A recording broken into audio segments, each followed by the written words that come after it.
A couple of years ago, I was living in a typical city apartment. It wasn't anything special, just an old, creaky building with thin walls where you could hear your neighbors arguing or watching TV late at night. It wasn't fancy, but it was affordable, and it worked for me. One evening, as winter approached, I came home later than usual after a long day at work. It was dark, and cold rain was tapping against the windows, making everything feel extra gloomy. I stepped inside, tossed my bag in the corner, and headed straight for the shower, not paying much attention to my surroundings. After the shower, I settled onto the couch, turned on the TV, and started to unwind.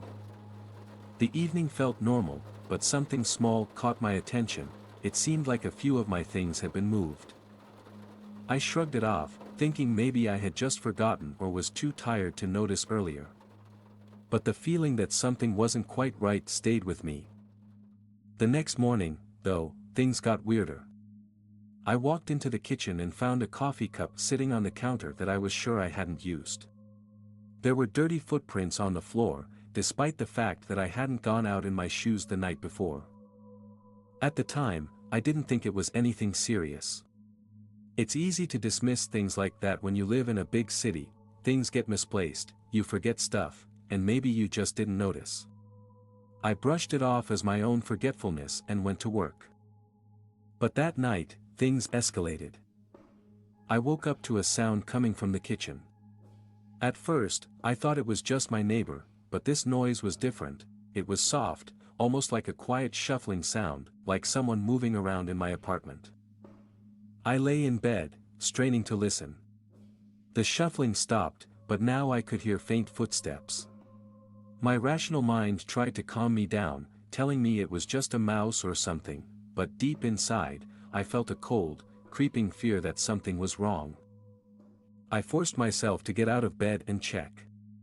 The apartment was dark, but for some reason, the kitchen light was on, even though I hadn't turned it on.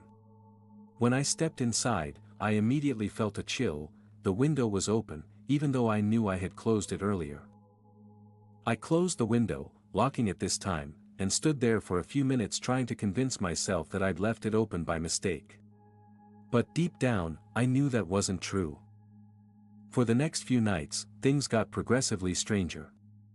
I'd find my dishes moved, hear faint noises at night, and even the lights would sometimes be off when I knew I had left them on. It was unsettling, but nothing I could really prove. One night, I came home late again, exhausted. As I walked down the hallway, I noticed the bathroom door was slightly ajar, and the light was on. I hadn't turned it on.